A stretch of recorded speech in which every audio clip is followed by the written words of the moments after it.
Now that we are well into fall and winter is quickly approaching, the days are getting shorter and running in daylight is becoming harder. Oisel's premium reflective collection is designed with runner safety in mind. Both highly visible in the dark but subtle in the daytime, thanks to the tonal reflective print that only shines bright when reflecting the light. From tights, shorts, jackets, and tanks to accessories like hats and gloves, with Oisel's reflective collection, you can stay safe and stay seen. It is dark here in Cleveland where I've been running, so I just love Oisel's reflective collection. I'm a big fan of the firecracker tights. The bird pattern is so cute, and they look all over sparkly at night. To check out the firecracker tights and the rest of the reflective collection, go to oisel.com/collection/reflective, or even easier, click the banner link at the top of the Hear Her Sports website at hearhersports.com.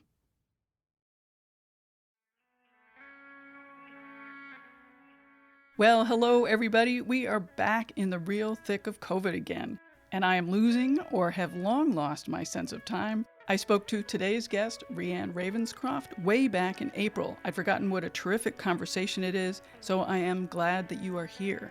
I thought it was an interesting coincidence that Rhian mirrored exactly what last episode's guest, Sarah Axelson, said about how women are often told, as they ask for equity, to be grateful for what they do have. What also struck me talking to Rhian is how often female athletes are doing their jobs training and competing, and additionally doing so much to achieve equity in their sport. Sometimes that work brings great satisfaction and pride, sometimes it's simply an extra burden. Rhian finishes things off by asking all of us to speak up whenever we encounter inequity. Let's meet Rhian. Here today is Rhian Ravenscroft, Vice Director of the Cyclists Alliance, the labor organization representing professional cyclists in UCI Women's World Tour events. Rhian is a corporate and commercial lawyer with 15 years experience. As the Vice Director, she is in charge of working with stakeholders like the UCI, teams, and race organizers on a daily basis. Like everyone who works at the Cyclists Alliance, she is a former racer.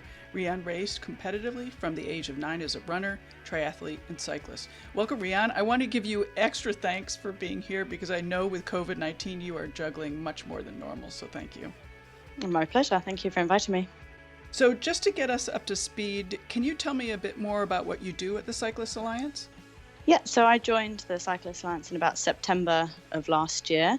I've come on board to try and add a bit of my corporate experience to try and shape the strategy, amplify the voice of the TCA, and also come in as somebody from outside cycling. So try and look at things in a different way and try and make a wider reach, really, for the Cyclists Alliance in general, to build on all the excellent work they've been doing. They have been doing excellent work. I'm really impressed. And could you also lay out the current situation for top road cyclists in the world? Yeah, so at the moment, the road cyclists aren't very well represented when it comes to kind of basic employment rights and working rights and things that you would imagine to expect from a professional athlete. So, for example, 61% of female cyclists earn less than £15,000 a year. 84% of riders signed a contract without any legal assistance. Even when they are paid, a significant amount of them have to reimburse their own team for standard services that you would associate with a professional cyclist, for example, mechanical assistance or medical testing. Oh, you're kidding. No, I wish I was. It's 51% have had to do that. Wow. So they're not very well represented in terms of their employment rights, I would argue. And I just feel that they also don't benefit on a commercial basis from the wider sport of cycling. Yeah, they certainly aren't getting the media coverage. No. Like most women's sports, right? A lot of that is marginalised, but I do also think it's incredibly disproportionate for women's cycling as well. We're also going to get into that, but before we do, can you talk about what the organization is focusing on right now? Yeah, so we just totally redefined our strategy to try and make it really clear what we were planning to achieve over the next 2 to 3 years. What we really wanted to do, we set out 7 key milestones and points that we were working on that we saw as a minimum benchmark for success. And those were focusing on all riders earning a minimum salary, all riders to receive maternity leave, all racing and training expenses covered, paid vacation days, all support team members to be qualified, checked and professional, and basic insurance for all riders as standard. And combining that with a universal standardized approach to race safety. I mean, these are all kind of baseline minimum standards you would expect in a professional sport that they don't have in cycling. But also we really wanted to concentrate on amplifying the united voice of women's cycling, and also the fans of women's cycling. I think a lot of them don't even really know or understand the inequality that the women's peloton face. So it's just getting that wider message out there. That's our aims for the next few years. I mean, one thing that I think about a lot is the work that Billie Jean King did in tennis, a long time ago at this point. Yeah. And she was so successful with, eventually being able to get all the players on board, or most of the players on board. So what have your experiences been with the riders? Yeah, so the riders we've been working with, and for example, the riders on the Rider Council are all very committed to making change, and to making change for everybody in the peloton, not just for themselves. But I think a lot of them as well don't even realise that there's support out there, and a lot of them, I think, also don't realise how bad the situation can be. And there's a significant power imbalance as well, I think. So sometimes people are grateful to have the spot on the team and don't perhaps want to be seen to be standing up or rocking the boat. They don't want to risk that position, which would then have an impact on their Olympic potential, their world potential. There's a lot tied up in it, and standing up and speaking out. So, we're trying to really make clear that it's a united voice and it's a united front, and trying to get the peloton and the wider audience to understand that standing together is a much stronger way to make change, and it's for all of their benefits. Yeah, I mean, I've had the opportunity to look at a lot of sports, and, it's so interesting to see the same tactics used over and over again by the people who have power, and, really doing their best to prevent people from speaking out. I think it's genius on their part in some ways. Yeah, it's very much divide and conquer effect. It's probably not just in women's cycling, it's in all cycling, and it's making them feel that they're grateful to have that spot and that opportunity, and that will be taken away. And when you hold all of the cards, it's very difficult for the female athletes to stand up and speak out. Right. So how are the riders reacting to this idea of uniting and, being willing to stand up and maybe sacrificing something? Yeah, I think they've all responded very well. The women I've spoken to are all very strong women. I mean, they're all brilliant athletes, committed, they're dedicated to their sport and to what they're trying to achieve. They're very strong women, and together I think they will be a very good united front. Yeah, it's been very well received, but I still think there's a bit of a way to go. We don't have 100% representation in the women's peloton, and that's something we're working on. But yeah, I think it's been well received so far. Great. Since you work so much with the female athletes, the riders, what's their take on all this? Yeah, I think they're frustrated. I think that it's a difficult place for them to be as well sometimes, because they're just trying to do the sport that they love, they're passionate about. To not get paid the same as a man is galling, no matter what job you do, but then to be consistently sort of denied the ability to earn more, because the only way that women's cycling will be commercially more viable is if more coverage is given. If that coverage isn't being given or is being denied, or the same kind of caliber races aren't being put on by the governing body, then you're being denied that ability to try and increase your wages of your own volition. So I just think that it's an incredibly frustrating place to be in if you don't perhaps feel supported by the people who are supposed to be promoting your sport. Right. And you recently received a very nice grant from the Rafa Foundation. Can you talk about that? Yes. And what you're going to be using that for? Yeah, so a lot of that is trying to help us implement the strategy over the next few years, professionalise the TCA. With the work that the original women working on it, Iris and Carmen and Gracie, have done is incredible. And on a very, very small budget, in the low single figure thousands, they've been achieving this on. So it really helps to kind of professionalize the organization. It's helped us do some additional hires, to hire somebody for the day-to-day implementation. It's helped us hire an ethics officer so that they can be a one-stop shop really for people coming in with complaints, and also to try and reach a wider audience. So yeah, it's a really great amount of money. We'll be spending it over the next 3 years to try and achieve all of our goals. That's great. It's really exciting that they recognized you. I think that's one of the big bonuses of a grant like that. Yeah, I think Rafa have done a great job of recognising grassroots organisations, and Rafa are pretty good at spotting trends and change, and they know that the way in which the sport needs to change and move to, and I think they're giving their grants, they're recognising that and trying to help to move it forward. Right. Now, obviously, we're talking during COVID-19, so can you talk about how you think that's going to impact the future of women's cycling? And in particular, I really worry about women's teams and races and coverage and sponsorship being the first to get cut during this time. Yeah, and that is a significant concern, I think, for lots of women's sports. Right. We're trying to think on the positive for it at the moment. I think that a time for any disruption is a time to innovate. So we're trying to concentrate on the positive and really amplify the women in this moment and focus on their stories and show them as athletes. And we're doing that across our social. We're giving them the tools that they need to try and challenge any inequality they see or anything. Say if they're struggling with their contract, we've put out a fact sheets that we can give them a bit of power so that they can have some negotiation skills and experience when they're pushing back on their teams. But yes, I mean, that is the problems with cycling, and they only last insofar as the money and the sponsorship is there. And you will have seen that the UCI put a statement out 2 days ago, or yesterday I think it was, talking about the future of cycling and the Tour de France and rescheduling the race calendar, and they didn't make any reference to the women's race calendar. So yeah, it is a big concern. Yeah, I did want to actually talk about that.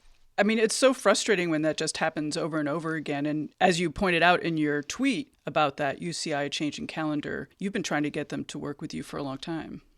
Yeah. We've been asking for representation. I think that we do a good job of engaging and representing the majority of the female riders. They trust us. They know that we're independent and we're operating for their interests. So for us not to be at the table or even being asked our opinion or asked to survey the riders to see their opinion just shows that actually there wasn't really any concern given to the women's peloton at all, and all of it was given over to commercial interests. Mm-hmm. How do you deal with the frustration of working with an organization like that has made it very clear that they're just not interested in working with women?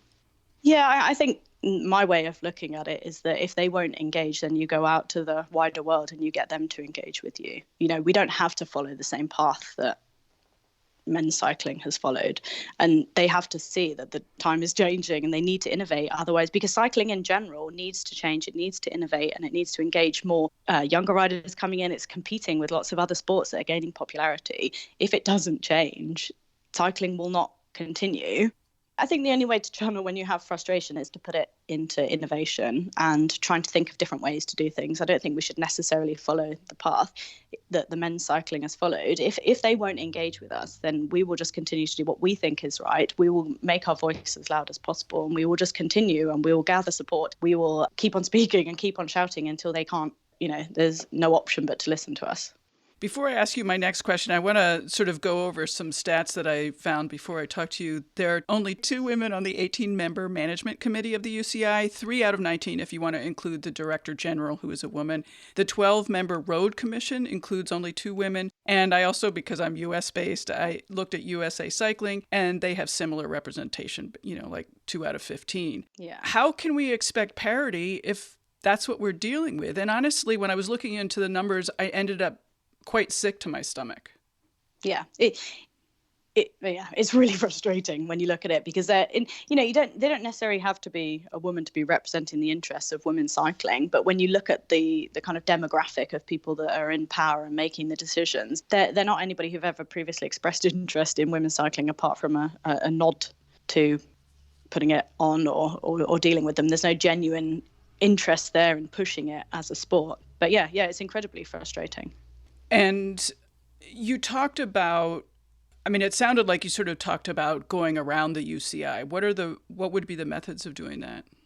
That's what we're trying to do in terms of amplifying the voice of the peloton, and trying to engage supporters of cycling and fans of women's cycling to shout loudly about it as well, and to call for the governing body to make change and start being having a bit more of an interest and engagement in women's cycling. Other sports have done that really, really well by engaging outside corporate sponsors and genuine grassroots fans. Like women's football did that brilliantly, kind of looking at other sports that have done it well and succeeded in a very male-dominated sport led by a very, male-dominated board, looking to them for examples and trying to follow their trajectories.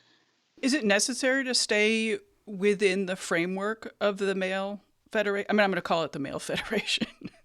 Well, that's what it is. Could you go completely outside of it and start your own federation? Is that at all possible? Yeah, I think anything is possible. Sure. Whether we can pull that off ourselves, I don't know. And whether that is the way to go, I don't know. But I think we need to make enough of a noise about it that does become a concern. Mm-hmm. Because that's the only way that they're going to pay attention. Right. Talk a little bit about getting sponsors and supporters on board in a way that would allow you to, really actively fight the UCI. Yeah, so we've recently launched a new supporter membership, which enables like a lot of the committed fans of cycling, who themselves are usually very vocal supporters.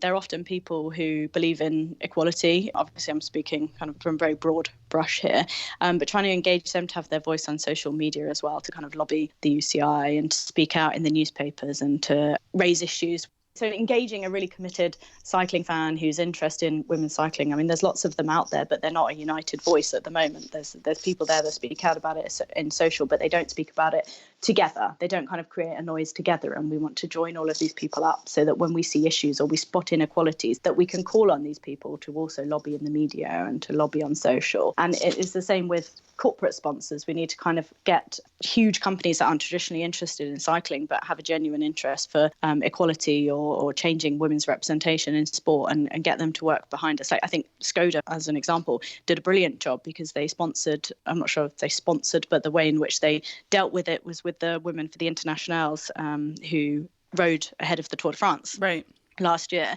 I know Skoda was involved in it, but I can't necessarily quote me on exactly how, but they took out, a double-page spread of one of the papers in the UK, which called for equality in women's cycling. And we need to get more people like that to understand and see that there is a huge problem here as well. I think a lot of the time people genuinely aren't aware of the disparity between the two. That's interesting. Yeah. Let's say that you guys found a sponsor who was interested in making a significant contribution, financial contribution to supporting women's road cycling. How would that actually work? Where would the money go? It's a very good question because there's so many different options, and that's what we're trying to explore at the moment, is what is the best way to take it for women's cycling once we've gathered the support. What do the riders looking for? Is it that they want a new race? Is it that they want to be having equal pay, or is it that they want to be doing a full tour? Like, these are different views across the peloton as well. And so we spend a lot of time surveying and discussing with the peloton, like, what would be the best way for you to drive change? Like, we'll amplify your voices. We will use these people and we will use our sponsors to try and amplify those uses for what is the best outcome for you. And that's what we're working on over the next year or so. Do you have any sense of what that's going to be? Or what are some of the possibilities, maybe? I think I would like to see, I'm just conscious that what I think may be very, very different to what the women of the peloton currently see as the future. So, there could be me speaking in my corporate head rather than me speaking as representing the women's riders. Sure. But I think that cycling needs to do something completely new. I think it needs to do something completely different and innovate, for example, like cricket did with the T20. They came out with a new format to engage new followers and new supporters and people that weren't previously interested in cycling. And I think women's cycling should take this opportunity to do something like that, a new race series or a new league, a bit like Women's Super League in netball, like come out with something that hasn't been done before. Right. Interesting. But that's my view rather than that of a professional rider. Right. I just want to make that distinction. Sure. You mentioned the Tour de France, so I cannot help asking about La Course. Yeah. And La Course, for people who don't know, is the one day, and I'm going to put this in quotes, Tour de France for women. Mm-hmm. And for me, this really wraps up so many of the issues facing women's cycling. And, the riders are offered, like we talked before, the riders are offered crumbs and they still show up because they always feel threatened. They don't want to make a scene. Yeah. And they have to, because it still is giving exposure and coverage to their teams. The whole sponsorship model of cycling will only survive when there's exposure. So they need to turn up because there isn't many other opportunities to get that sort of coverage. And that, to me, is where it's fundamentally wrong. It shouldn't just be tacked on as a kind of afterthought to this like exhibition event where the men get to go off and do as they like for 3 weeks and we just kind of put the ladies on at the end.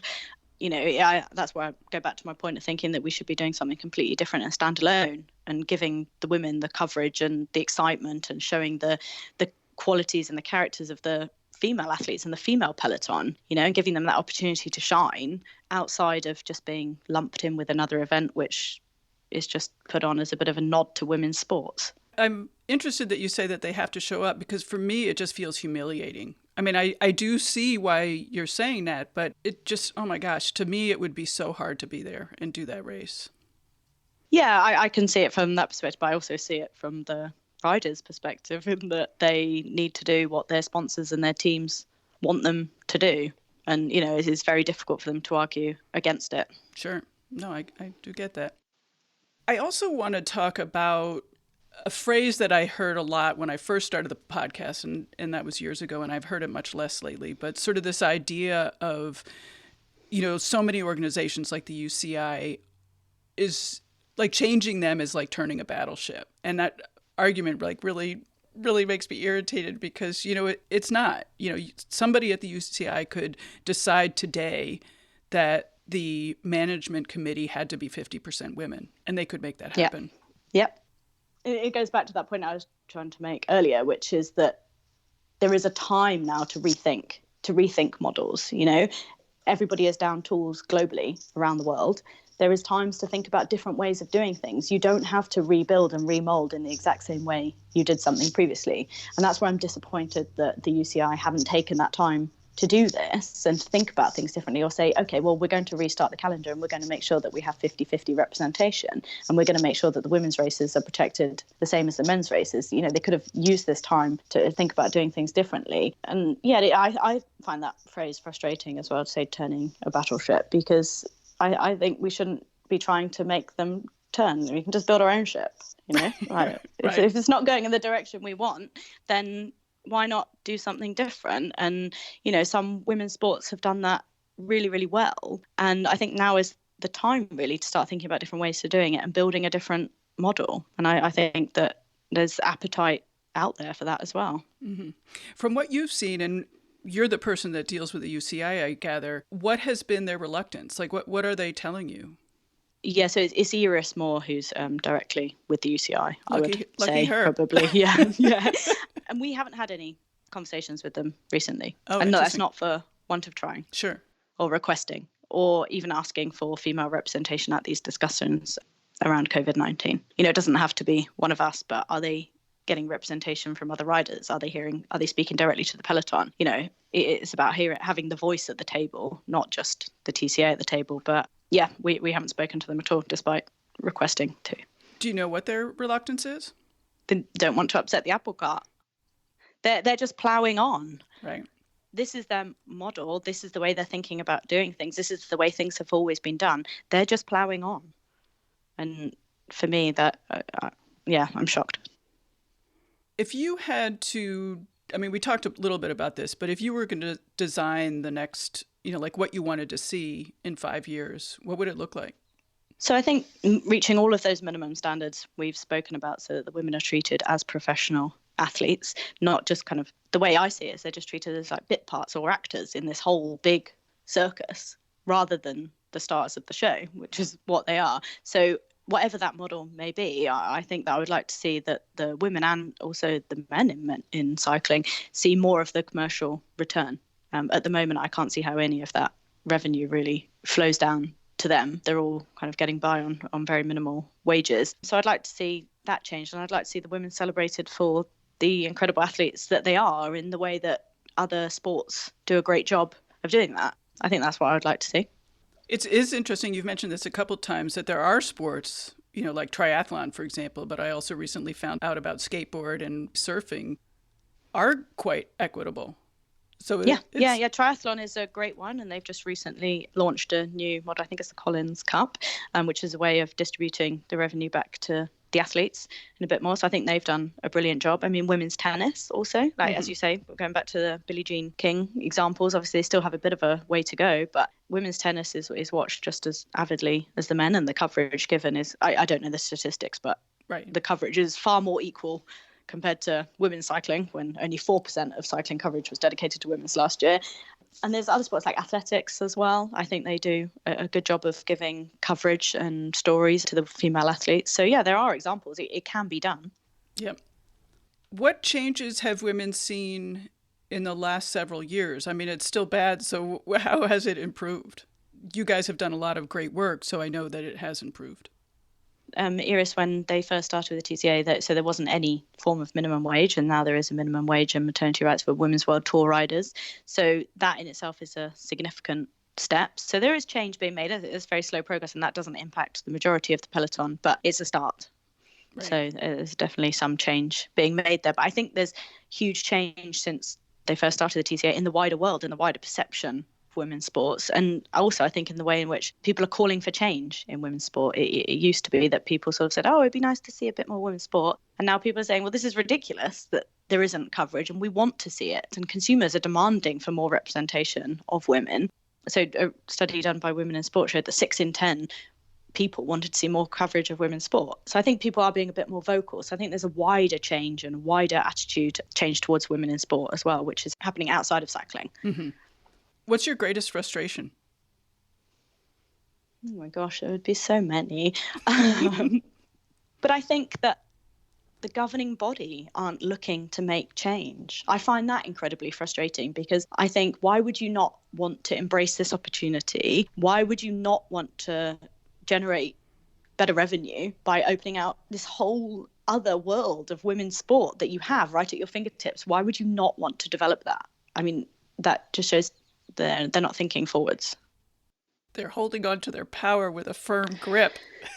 Yeah, they're keeping this little pie, great. But I think as COVID-19 has shown, and the vulnerabilities that the cycling pie has discovered as a consequence, is that it's not a very big pie in itself, and actually they could be opening it up and much, much wider.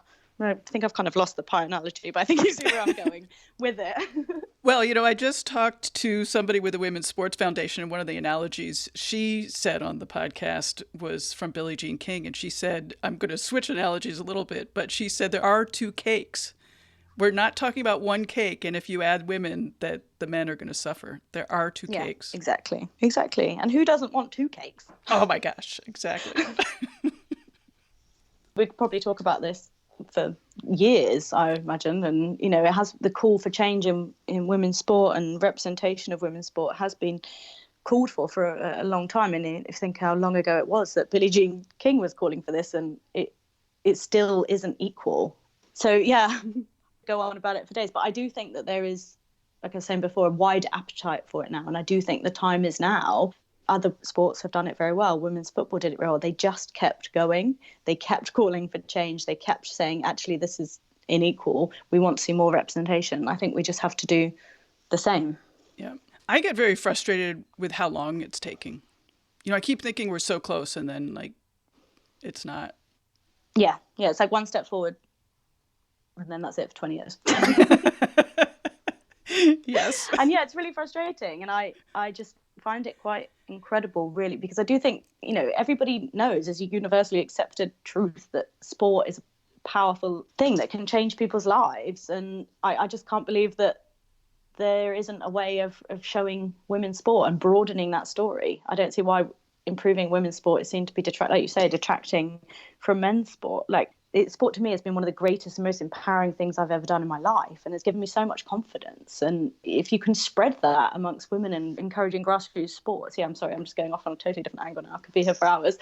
I don't know. I love it. That's a nice segue to my next question, which is, what are you doing now to stay physically active? What's your routine? Mostly going out with my daughter on her bike. So she's 3, and we've used lockdown to get her riding her bike without stabilizers. And you just see the joy and the freedom she has when she's riding her bike. And yeah, I think it's quite amazing. So all I'm doing really is just chasing around after her. I'm getting out on the odd bike ride when I can. But yeah, it's quite difficult trying to juggle full-time job, TCA, and a 3-year-old. Yes. Well, and I bet she can be quite speedy, so you might be getting a pretty good workout. Yeah, I went from the first week just walking, and this morning I had to put on my running kit and jog alongside her. We did about a 3K loop, which I thought wasn't bad for a 3-year-old. But yeah, and then I watch her and I think, why should she, if she wants to do this full time, why should she not? Why should she not get paid the same? Why is she not considered to be of equal power? And yeah, anyway, again, I'll just go off. Do you have any words of wisdom or advice for young kids? It would be to find a sport that you love. It's not just cycling, but I think that there is a sport out there for everybody. Because it builds a great community. It's incredibly empowering. You learn so much from it. So it would be, just find a sport, and hopefully at some point in the future, if you are a girl, you will get paid the same for it and you will receive equal coverage. So, but just keep on going. I like it. One more time, I'm going to ask you if there's anything that you want to add before we wrap up. This has been really terrific. No, I guess it would just be join us, call for change. Anybody can make change. I do genuinely believe that just by taking a small step every single day, everybody can affect change. So yeah, join us and help us, because equality is for the betterment of everybody, not just the women. How can listeners do a lot of that work? What would you like them to be doing? Join us as a supporter. You can join us for 35 years, become a member, but also appreciate it's a very difficult economic times for everybody. So you don't have to be contributing financially. You can just be being vocal about it, speak up every time you see inequality. It doesn't just have to be in a kind of cycling or sporting capacity. Every little bit helps. Great. Well, thanks so much. I really appreciate it. Thank you. Thank you very much. Bye-bye. Bye. Thank you so much for listening. Share this episode with friends so more people can discover these amazing athletes.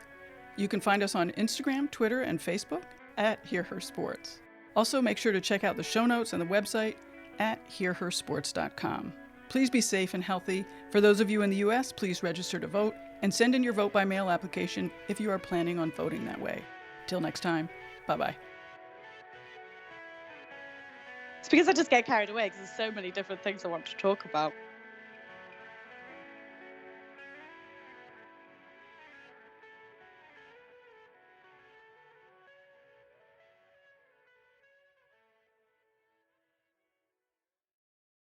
Whether you are a brand new runner or you've been running for years, there is always a new way that running can change your life, and this is what the Planted Runner is all about. Being planted also means you're ready for growth. You can start exactly where you are right now and get better. I'm Coach Claire Bartholic, and I've coached hundreds of runners of all ages and abilities with science-backed training, nutrition, and mental strength techniques. And on the Planted Runner podcast, I'll share it all with you. You can be a better runner at any age. I'll show you how.